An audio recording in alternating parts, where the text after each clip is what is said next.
ఒక చిన్న గ్రామంలో సోమయ్య అనే ఒక పేద వ్యక్తి తన వృద్ధ తల్లితో కలిసి జీవించేవాడు. సోమయ్యకు ఏ భూమి కూడా లేదు. అందుకే అతడు అడవిలోకి వెళ్లి కట్టెలు కొట్టి అమ్ముతూ వాటితోనే తనకు తన తల్లికి జీవనం సాగించేవాడు.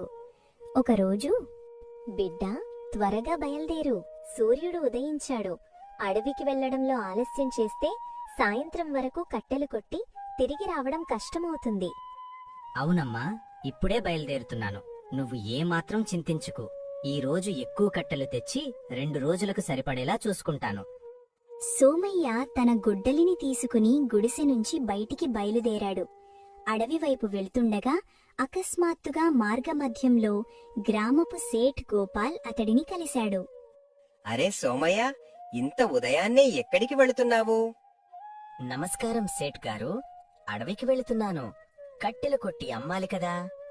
సోమయ్య, నా ఆవుల గోశాల కట్టడానికి నాకు కొన్ని కట్టెలు కావాలి. నువ్వు తీసుకురాగలవా? మీకు కట్టెలు కావాలంటే నేనే తీసుకొస్తాను. ఎంత కావాలో, ఎప్పటి వరకు కావాలో చెప్పండి. అయితే రేపట్నుంచే నా గోదాముకు కట్టెలు తీసుకురావడం మొదలుపెట్టు. మంచి ధర ఇస్తాను. నీ పని బాగా ఉంటే తరువాత కూడా నీతోనే పని చేయిస్తాను. ధన్యవాదాలు సేఠ్ గారు, నా పూర్తి శ్రమ పెట్టి పనిచేస్తాను. సోమయ్య అడవిలోకి చేరుకున్నాడు. చుట్టూ పచ్చని చెట్లు, పక్షుల కిలకిలారవాలు. సోమయ్య గొడ్డలిని ఎత్తి కట్టెలు కొట్టడం ప్రారంభించాడు. పని బాగా జరిగితే అమ్మకు కొంచెం ఈ విశ్రాంతి దొరుకుతుంది. బహుశా ఈ గుడిసెను కూడా బాగు చేసుకోగలను. భగవంతుడా, నువ్వు మాత్రం నాకు తోడుగా ఉండు. నెమ్మదిగా సాయంత్రం అవుతుంది. సోమయ్య కట్టెలను గట్టిగా కట్టి తన భుజంపై మోసుకుంటూ గ్రామానికి తిరిగి వస్తాడు. అతని తల్లి తలుపు దగ్గర కూర్చొని ఎదురుచూస్తూ ఉంటుంది. వచ్చావా బిడ్డా? ఇంత ఆలస్యం చేశావు. బాగా అలసిపోయి ఉంటావు కదా? అవునమ్మా, కాని ఈరోజు మనసు చాలా ఆనందంగా ఉంది. సేఠ్ గారు నన్ను చాలా కట్టెలడిగారు.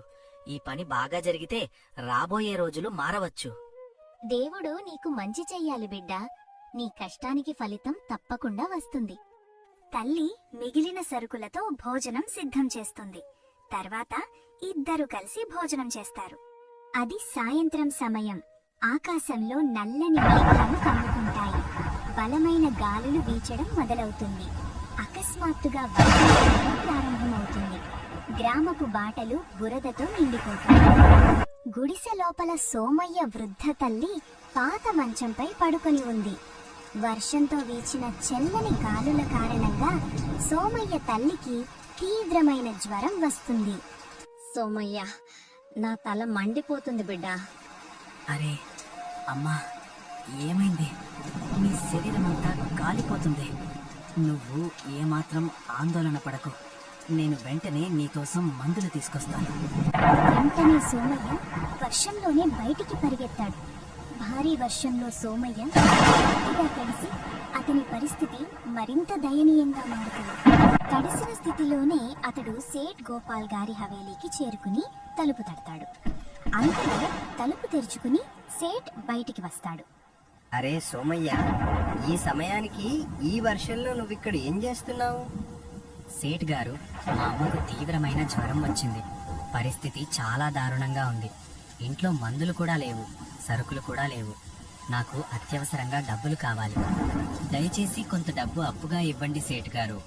కొంత మొత్తాన్ని కట్టెల ఖాతాలో తీసుకోండి. మిగిలినది నేను కూలి చేసి చెల్లిస్తాను.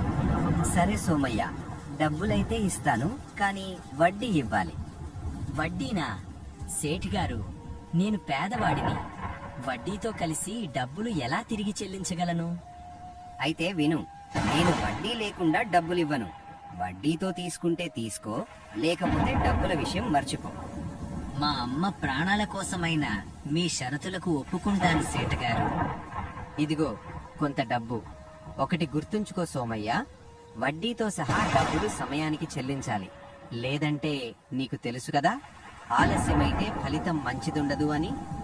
మీ ఉపకారాన్ని నేనెప్పటికీ మర్చిపోను సేటు గారు. ఒక్క పైసా కూడా బాకీ పెట్టను. డబ్బులు చేతిలో పట్టుకుని సోమయ్య వర్షంలో తడుస్తూ వైద్యుడి గుడిసె వైపు పరుగెత్తాడు.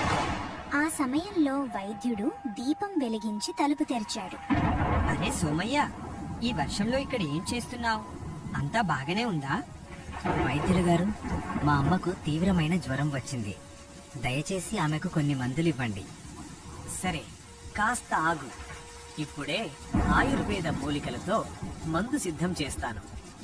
వైద్యుడు వెంటనే ఒక చిన్న సంచిలో మందు నింపి సోమయ్యకు ఇస్తాడు. ఈ మందు ప్రతి 3 గంటలకొకసారి ఇవ్వు. మీ అమ్మకు ఉపశమనం కలుగుతుంది. ధన్యవాదాలు వైద్యులు గారు. సోమయ్య డబ్బులు చెల్లించి గుడిసె వైపు తిరిగి వస్తాడు. అమ్మా చూడు, వైద్యులు గారి దగ్గర నుంచి మందులు తీసుకొచ్చాను. ఇదిగో ఇప్పుడే తీసుకో. సోమయ్య తన తల్లికి మందులు వేసి నీళ్ళిస్తాడు. కొద్దిసేపటికి ఆమెకు చెమట పడుతుంది. అరే, ఇప్పుడు కొంచెం సౌఖ్యంగా ఉంది బిడ్డా. దేవుడికి కృతజ్ఞతలమ్మా. నువ్వు త్వరగా కోలుకుంటావు. మరుసటి ఉదయం సోమయ్య వాళ్ళ తల్లికి కొంచెం బాగా అనిపిస్తోంది. సోమయ్య అలసిపోయి ఆమె పక్కన కూర్చుని ఉంటాడు. బిడ్డా, ఒకటడగనా? ఈ మందుల ఖర్చు కోసం డబ్బులు నువ్వు ఎక్కడి నుంచి తెచ్చావు? అమ్మా, నిన్న రాత్రి నేను సేట్ గోపాల్ గారి దగ్గరకు వెళ్ళాను. వాళ్ళ దగ్గర అప్పు తీసుకున్నాను. కాని సేట్ వడ్డీ షరతు పెట్టాడు. బిడ్డా, వడ్డీతో తీసుకున్న డబ్బు పేదవాణ్ణి ఇంకా పేదవాడిగా చేస్తుంది. మనం ఆలోచించి అడుగు వేయాలి. అవునమ్మా, కాని ఆ సమయంలో ఇంకో మార్గం లేదు. తల్లి కొద్దిసేపు ఆలోచిస్తుండే. సోమయ్య, మిగిలిన ఈ డబ్బులతో మిర్చి బజ్జీ చేసి అమ్మడం ఎందుకు మొదలు పెట్టకూడదు? చూడు, ఈ వర్షాకాలంలో కట్టెలు ఎండబెట్టడం, అమ్మడం కష్టమవుతుంది. కాని వేడివేడి మిర్చి బజ్జీ అయితే ప్రజలు ఆనందంగా కొనుగోలు చేస్తారు. అరే అమ్మా, ఇదైతే చాలా మంచి ఆలోచన. పని బాగా నడిస్తే మెల్లగా సేట్ గారి అప్పు కూడా తీర్చేయగలం. అవును బిడ్డా, నువ్వు కష్టపడి నిజాయితీగా పనిచేస్తే దేవుడు తప్పకుండా మనతో ఉంటాడు. దీని తర్వాత సోమయ్య కొంత డబ్బు తీసుకుని గ్రామంలోని కిరాణా దుకాణానికి వెళ్తాడు. అరే నమస్తే బాబాయ్ గారు, నాకు బేసన్, నూనె, పచ్చిమిర్చి, కొత్తిమీర, మసాలాలు కావాలి మిర్చి బజ్జీ చేయడానికి. అరే సోమయ్య, కట్టెల పని వదిలి ఇప్పుడు మిర్చి బజ్జీ చేస్తావా? అవును బాబాయ్ గారు, కాలానికి అనుగుణంగా మార్గం మార్చుకోవాల్సిందే కదా. కష్టపడతాను, అన్నీ బాగానే అవుతాయి అని అనుకుంటున్నాను. దుకాణదారుడు సరుకులను తూకం వేసి సంచిలో పెడతాడు. సోమయ్య డబ్బులు చెల్లించి ఇంటివైపు తిరిగి వెళ్తాడు. అతని తల్లి ముందే సిద్ధంగా కూర్చొని ఉంటుంది. అమ్మా, అన్ని సరుకులు తీసుకొచ్చాను. ఇప్పుడు పని మొదలు పెడదాం. అవును బిడ్డా, ఈరోజు మనిద్దరం కలిసి కష్టపడదాం. చూడు, అన్నీ మంచిగానే జరుగుతాయి. ఇద్దరూ కలిసి మిర్చి బజ్జీలు తయారు చేస్తారు. గుడిసె అంతా మిర్చి బజ్జీ సువాసనతో నిండిపోతుంది. సోమయ్య, ఇవి చాలా బాగా తయారయ్యాయి. వీటిని అమ్మడానికి తీసుకెళ్లి నిజాయితీగా కష్టపడు. అవునమ్మా, ఈ రోజు నుంచే మన కొత్త ప్రారంభం. సోమయ్య మిర్చి బజ్జీలని ఒక గంపలో పెట్టుకుని తలపై ఎత్తుకుని మార్కెట్ వైపు బయలుదేరాడు. మార్కెట్లో జనాల గుంపు ఉంది. సోమయ్య రోడ్డు పక్కన ఒక శుభ్రమైన చోట గంపను పెట్టి గట్టిగా పిలుస్తూ మిర్చి బజ్జీలని అమ్మడం మొదలు పెడతాడు. వేడి వేడి మిర్చి బజ్జీలు, తాజా రుచికరమైన మిర్చి బజ్జీలు. కొంతమంది అతని దగ్గర ఆగి చూస్తారు, కాని మిర్చి బజ్జీలు కొనరు. పక్కనే ఇంకొక బండి ఉంది. అక్కడ ముందుగానే మిర్చి బజ్జీలు అమ్ముతున్నారు. ఆ బండి యజమాని వెంకటయ్య. ఎన్నో ఏళ్లుగా మార్కెట్లో మిర్చి బజ్జీలు అమ్ముతున్నాడు. అరే, ఇదేమిటి? ఈ సోమయ్య కట్టెలు కొట్టేవాడు ఇప్పుడు మిర్చి బజ్జీలమ్ముతాడా? అది కూడా నా ముందే! ఇంత ధైర్యం ఎలా వచ్చింది వీడికి? వెంకటయ్య కోపంగా సోమయ్య వైపు చూస్తాడు. సరే, ఇప్పుడు చూస్తాను ఇతని ఎలా మిర్చి బజ్జీలమ్ముతాడో. వీడికి బుద్ధి చెప్పాల్సిందే. సోమయ్య కస్టమర్లను పిలవడంలో మునిగిపోయాడు. వెంకటయ్య చేసే మాయ అతనికి తెలియదు. వేడి వేడి మిర్చి బజ్జీలు, తాజా రుచికరమైన మిర్చి బజ్జీలు. రండన్నయ్య, రండి. అంతలో ఇద్దరు వ్యక్తులు అతని దగ్గరకు వస్తారు. అరే సోమయ్య, నువ్వు కట్టెల కొట్టేవాడివి కదా, ఇప్పుడు మిర్చి బజ్జీలు అమ్ముతున్నావేంటి? అవునన్నయ్య, చెయ్యాల్సిందే కదా. పొట్ట నింపుకోవాలంటే కష్టపడాల్సిందే. సరే మరి, మాకు కొన్ని మిర్చి బజ్జీలు పెట్టు. నీ బజ్జీలు ఎలా ఉన్నాయో చూద్దాం. సోమయ్య ఆనందంగా వెంటనే 2 బజ్జీలు తీసి వారికిస్తాడు. ఇదిగోండి అన్నయ్య, తాజా వేడి వేడి బజ్జీలు. తప్పకుండా మీకు నచ్చుతాయి. ఆ ఇద్దరూ ఒక్కొక్క ముక్క తింటారు. అకస్మాత్తుగా ముఖాలు చిట్లించుకుని మిర్చి బజ్జీలను నేలపై విసిరేస్తారు. అరే ఇదేమిటి? ఏమాత్రం రుచి లేదు, ఉప్పు లేదు, మసాలా రుచి లేదు. ఇవి తినేలా కూడా లేవు. సోమయ్య, నీకు మిర్చి బజ్జీలు చేయడం ఎవరు నేర్పారు? ఇవి పూర్తిగా పనికిరాని వంటలు. ఇలా ఉంటే నీ దగ్గరకు ఒక్క కస్టమర్ కూడా రాడు. ఇది చూసి అక్కడున్నవాళ్లు నవ్వడం మొదలు పెడతారు. సోమయ్య ముఖం వాడిపోతుంది. అతని కళ్ళలో కన్నీళ్లు నిండిపోతాయి. ఓ దేవుడా, ఎంతో ఆశతో ఈ పని మొదలుపెట్టాను. నిజంగానే నేను మిర్చి బజ్జీ అమ్మే స్థాయిలో లేనా? పక్కనే నిలబడియున్న వెంకటయ్య ఈ దృశ్యం చూసి మనసులోనే చిరునవ్వు నవ్వుకుంటాడు. అవునవును, నా ముందు ఎవరు మిర్చి బజ్జీలమ్మే ప్రయత్నం చేస్తే ఇలానే అవుతుంది. ఇప్పుడు చూస్తాను ఈ సోమయ్య ఎన్ని రోజుల వరకు నిలబడతాడు. అరే అన్నయ్యలు, ఆ రుచిలేని మిర్చి బజ్జీలు వెనక ఎందుకు తిరుగుతున్నారు? నా దగ్గరకు రండి. ఇక్కడ వేడివేడి కారం మసాలా ఉన్న రుచికరమైన మిర్చి బజ్జీలు దొరుకుతాయి. ఆ ఇద్దరూ వెంకటయ్య బండి వైపు వెళ్లిపోతారు. చుట్టూ ఉన్న ఇతర కస్టమర్లు కూడా వెంకటయ్య దగ్గరకు వెళ్లడం మొదలు పెడతారు. అవునన్నయ్య, వెంకటయ్య మిర్చి బజ్జీలు ఎప్పుడూ చాలా రుచిగా ఉంటాయి. పదండి, అక్కడే తిందాం. నెమ్మదిగా అందరూ వెంకటయ్య బండి దగ్గర చేరిపోతారు. సోమయ్య మాత్రం రోడ్డు పక్కన తన గంప పట్టుకుని ఒంటరిగా మిగిలిపోతాడు. ఇప్పుడైతే ఈ రోజు నా మిర్చి బజ్జీలు ఎవ్వరూ కొనరు అనిపిస్తోంది. నిరాశతో నిండిన మనసుతో సోమయ్య తన గంపను ఎత్తుకుని కన్నీళ్లు నిండిన కళ్లతో ఇంటికి తిరిగి వస్తాడు. గుడిసె తలుపు వద్ద అతని తల్లి ఎదురు చూస్తూ ఉంటుంది. ఏమైంది బిడ్డా, బజ్జీలు అమ్ముడు పోలేదా? సోమయ్య మాట లేకుండా గంపను నేలపై ఉంచుతాడు. అమ్మా, మార్కెట్లో అందరూ నా బజ్జీలు రుచిలేవని చెప్పి నేలపై విసిరేశారు. ఎవరికీ నచ్చలేదు. పెట్టిన డబ్బంతా ఇదే పనిలో అయిపోయింది. ఇప్పుడు సీట్ గారి అప్పు ఎలా తీర్చాలి? బిడ్డా, చింతించకు. ప్రతి కొత్త పని మొదట్లో కష్టంగానే ఉంటుంది. దేవుడు నీకోసం తప్పకుండా ఏదో ఒక మార్గం చూపిస్తాడు. వాళ్ళు ఇలా మాట్లాడుకుంటుండగానే బయట నుంచి ఒక శబ్దం వినిపిస్తుంది. తలుపు దగ్గర సేట్ గోపాల్ తన 2 మనుషులతో నిలబడి ఉన్నాడు. అరే సోమయ్య, నువ్వెక్కడున్నావు? బయటికి రా, ఇవాళ లెక్క తేల్చాలి. అమ్మా, ఇది సేట్ గారే. డబ్బులు వసూలు చేయడానికి వచ్చినట్టున్నారు. ధైర్యంగా ఉండు బిడ్డా, నిజం చెప్పు. దేవుడన్నీ చూస్తున్నాడు. సోమయ్య తన తల్లితో కలిసి బయటికొస్తాడు. సేట్ గోపాల్ అహంకారంగా సోమయ్య ఇంటి ముందు నిలబడి ఉంటాడు. సేట్ గారు, మీరు డబ్బులు తీసుకోవడానికి వచ్చారని నాకు తెలుసు. కానీ దయచేసి క్షమించండి. ఈ సమయంలో నా దగ్గర ఏమీ లేదు. మీ దగ్గర తీసుకున్న డబ్బులన్నీ మిర్చి బజ్జీలు అమ్మడానికి పెట్టాను. ఇప్పుడైతే పని సరిగా నడవడం లేదు. కానీ పని నిలకడగా మారగానే మీ డబ్బులు తప్పకుండా చెల్లిస్తాను. ఇది విని సేట్ కనుబొమ్మలు ఎగిరేస్తూ గట్టిగా మాట్లాడతాడు. అరే, నన్ను మోసం చెయ్యొద్దు. నీ మిర్చి బజ్జీల మీద నాకేం నమ్మకం? అమ్ముడు పోతాయో లేదో ఎవరికీ తెలియదు.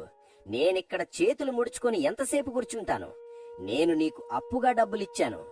సోమయ్య తల వంచుకుంటాడు. అతని తల్లి కళ్ళలో కూడా కన్నీళ్లు నిండుతాయి. బాగా విను సోమయ్య, ఈ రోజు నుంచి ఈ ఇల్లు నాది. నీ దగ్గర డబ్బులు వచ్చినప్పుడు వచ్చి దీన్ని విడిపించుకో. ఇప్పుడే నీ సామానంతా బయటకు తీసుకురా. సేట్ మనుషులిద్దరూ ముందుకు వచ్చి గుడిసెలోకి చొరబడతారు.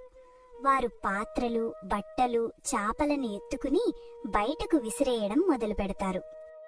సేట్ గారు, ఇలా చెయ్యకండి. నా వృద్ధ తల్లి ఎక్కడికి వెళ్తుంది?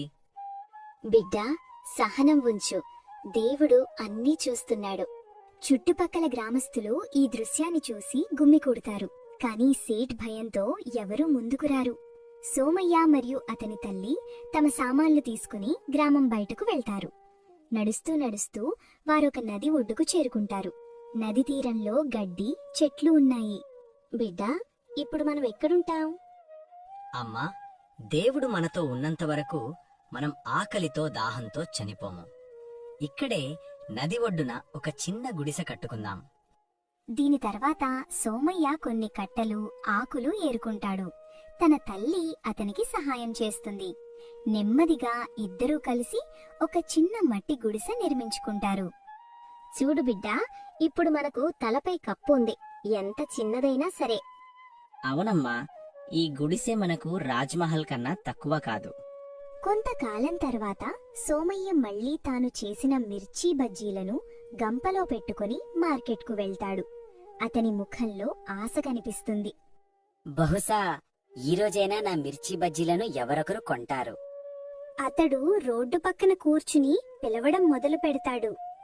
వేడివేడి మిర్చీ బజ్జీలు, ఇంట్లో చేసిన మిర్చీ బజ్జీలు, రండన్నయ్యా రండి. అదే సమయంలో ఒక వృద్ధుడు బలహీనంగా కర్ర ఆధారంగా నడుచుకుంటూ వెంకటయ్య దగ్గరకు వస్తాడు. ఆకలితో అతని ముఖం వాడిపోయి ఉంది. బిడ్డా, ఉదయం నుంచి ఏమీ తినలేదు. కొంచెం తినడానికి ఉంటే పెట్టవయ్యా. పొట్టకు కొంచెం తృప్తి కలుగుతుంది. వెంకటయ్య వృద్ధుడి వైపు చూసి అతనిపై కోపంతో కేకలు వేస్తాడు. అరే, నీకు కనిపించడం లేదా ఇక్కడ ఇంత జనసందడి ఉందో? ముందుకు పో, వెళ్ళిపో. ఎక్కడెక్కడి నుంచో వచ్చి ఇక్కడ చేరుతారు. అదే సమయంలో సోమయ్య దూరం నుంచి ఈ దృశ్యాన్ని చూస్తుంటాడు. అతని కళ్ళలో కరుణ నిండిపోతుంది. ఆ వృద్ధుడు నెమ్మదిగా కర్ర ఆధారంగా నడుచుకుంటూ సోమయ్య దగ్గరకు వస్తాడు. బిడ్డా, చాలా ఆకలిగా ఉంది. తినడానికి ఏదైనా ఉంటే ఇవ్వు. సరే బాబా, నా మిర్చి బజ్జీలు ఎవ్వరూ తినడం లేదు. మీరైనా తినండి. సోమయ్య తన చేతితో ప్లేట్లో 2 వేడి వేడి మిర్చి బజ్జీలు పెట్టి వృద్ధుడికి ఇస్తాడు. మొదటి ముక్క తినగానే అతని ముఖం వెలిగిపోతుంది. వాహ్ బిడ్డా, నీ మిర్చి బజ్జీలు చాలా రుచిగా ఉన్నాయి. నిజంగా అద్భుతమైన రుచి. బాబా, మీరు నిజం చెప్తున్నారా?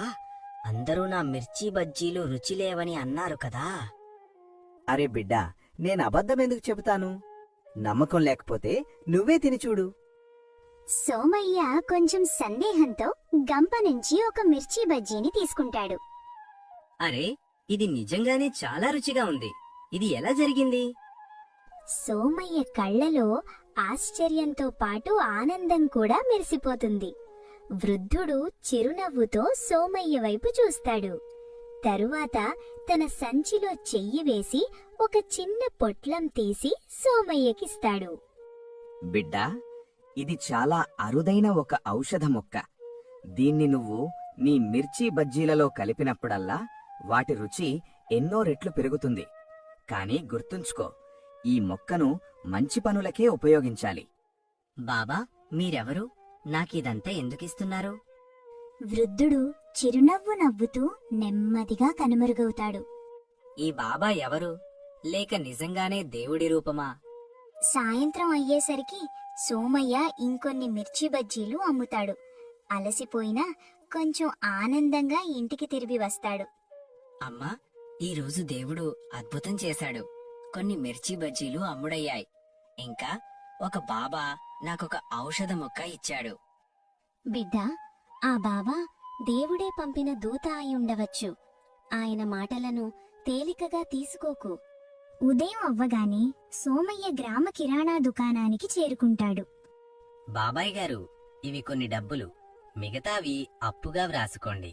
మిర్చి బజ్జీలు చేయడానికి సరుకులు కావాలి. సరే సోమయ్య, నువ్వు నిజాయితీ గలవాడివి. నీకోసం అప్పుగా వ్రాస్తాను. సోమయ్య సరుకులు తీసుకుని ఇంటికి వస్తాడు. ఇంటికి చేరాక తల్లి కొడుకు కలిసి మిర్చి బజ్జీలు తయారు చేయడం మొదలు పెడతారు.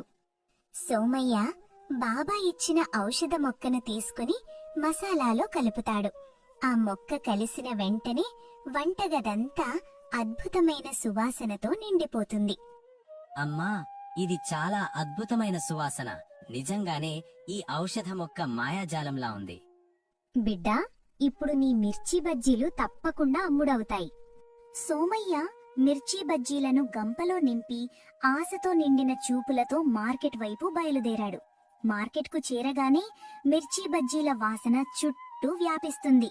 ప్రజలు అతని వైపు తిరిగి చూడడం మొదలు పెడతారు. అంతలో ఇద్దరు వ్యక్తులు ఉత్సాహంగా సోమయ్య వైపు నడిచి వస్తారు. అరే అన్నయ్య, మిర్చి బజ్జీలలో ఏం వేశావు? సువాసనైతే అద్భుతంగా వస్తోంది. అవునన్నయ్య, త్వరగా పెట్టు, ఆగలేకపోతున్నాం. సోమయ్య చిరునవ్వుతో వారికి వేడివేడి మిర్చి బజ్జీలు వడ్డిస్తాడు. ఇద్దరూ మిర్చి బజ్జీలు తీసుకుంటారు. వా అన్నయ్య, అద్భుతం చేశావు.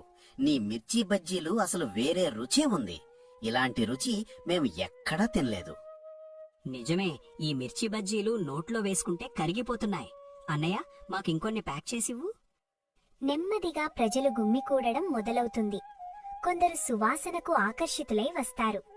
మరికొందరు ముందే తిన్నవాళ్ల ప్రశంసలు విని సోమయ్య దగ్గర గుంపుగా చేరుతారు. అన్నయ్య, ఇక్కడ 2 మిర్చి బజ్జీలు ఇవ్వండి. సోమయ్య చెమటతో తడిసిపోయినా ఆనందంగా అందరికీ మిర్చి బజ్జీలు వడ్డిస్తూనే ఉంటాడు.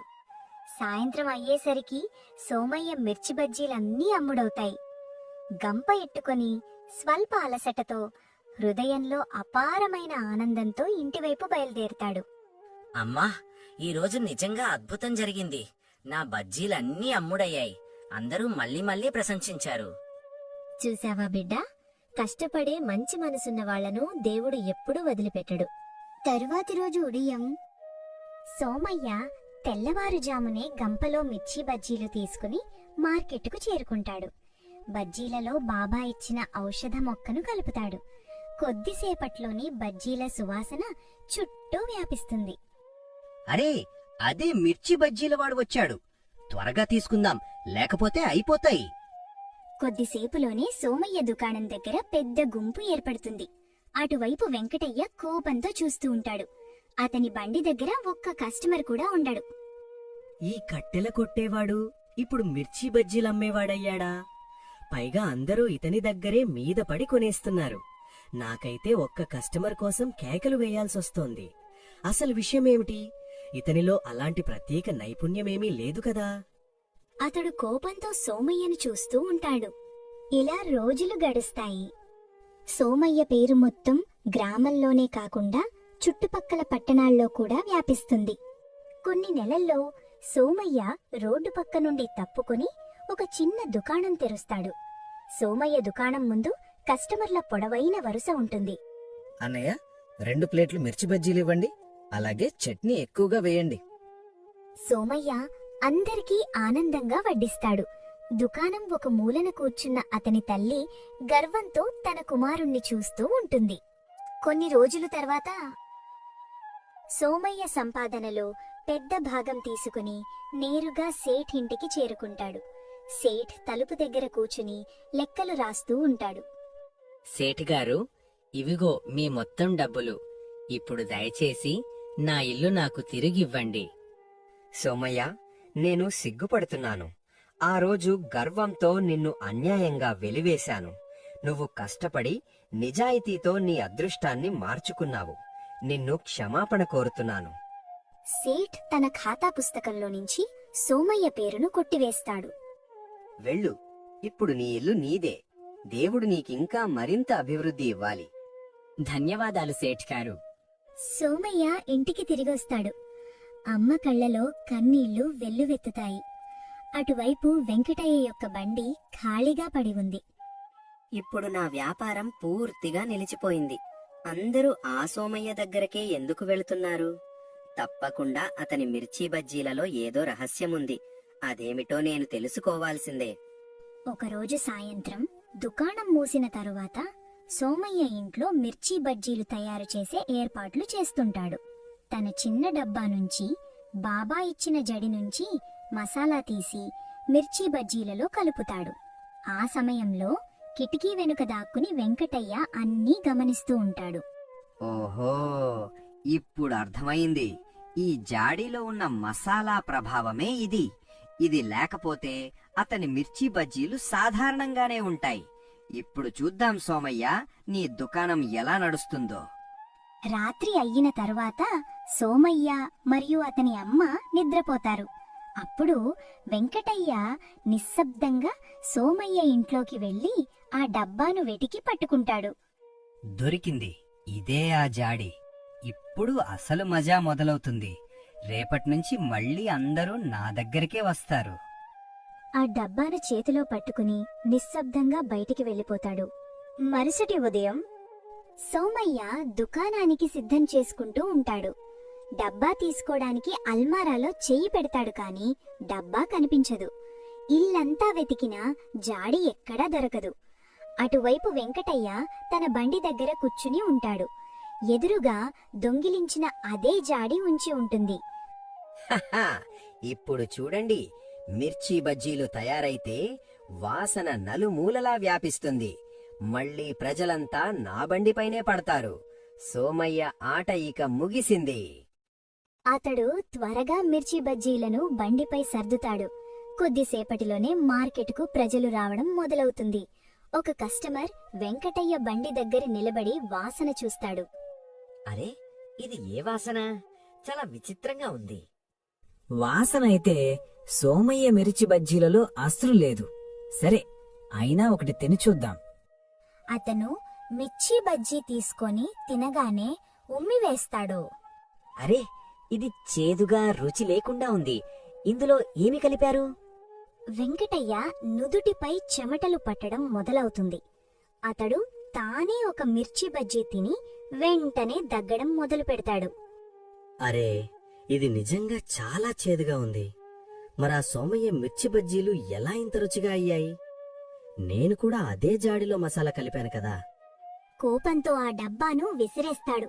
అకస్మాత్తుగా నూనె కడాయి పడిపోతుంది. మంటలు చెలరేగుతాయి. క్షణాల్లోనే అతని మిర్చి బజ్జీ బండి కాలిపోయి బూడిదవుతుంది. అరే అరే, కాపాడండి, నా తోకుడు బండి కాలిపోతుంది. నిశ్శబ్దంగా వెంకటయ్య కాలిపోయిన తన తోకుడు బండిని చూస్తూ నిలబడి ఉంటాడు. కళ్ళ నుంచి కన్నీళ్లు కారుతాయి. మరుసటి ఉదయం వెంకటయ్య నేరుగా సోమయ్య దుకాణానికి చేరుకుంటాడు. సోమయ్య కస్టమర్లకు చిరునవ్వుతూ మిర్చి బజ్జీలను పంచుతూ ఉంటాడు. వెంకటయ్య చేతులు జోడించి అతని ముందు నిలబడతాడు. సోమయ్య, నన్ను క్షమించు. నేను నీ మసాలా సంచిని దొంగిలించాను. నీ విజయాన్ని లాక్కుంటానని అనుకున్నాను, కాని నావన్నీ కాలిపోయి బూడిదయ్యాయి. వెంకటయ్య, అత్యాశనే దారి ఎప్పుడూ నాశనానికే తీసుకెళ్తుంది. కష్టం మరియు నిజాయితీ మాత్రమే మనిషిని ముందుకు నడిపిస్తాయి. నేను నిన్ను క్షమిస్తున్నాను, కాని ఒక మాట గుర్తుంచుకో. అత్యాశ పడకు. కేవలం కష్టపడి నిజాయితీగా పనిచేయి. అప్పుడే సుఖం, గౌరవం దక్కుతాయి. అవును సోమయ్య, ఇక నుంచి నేను కష్టపడి మాత్రమే సంపాదిస్తాను. ఇదే నాకు దొరికిన గొప్ప గుణపాఠమిది. Thanks for watching. Please do like, share, and subscribe.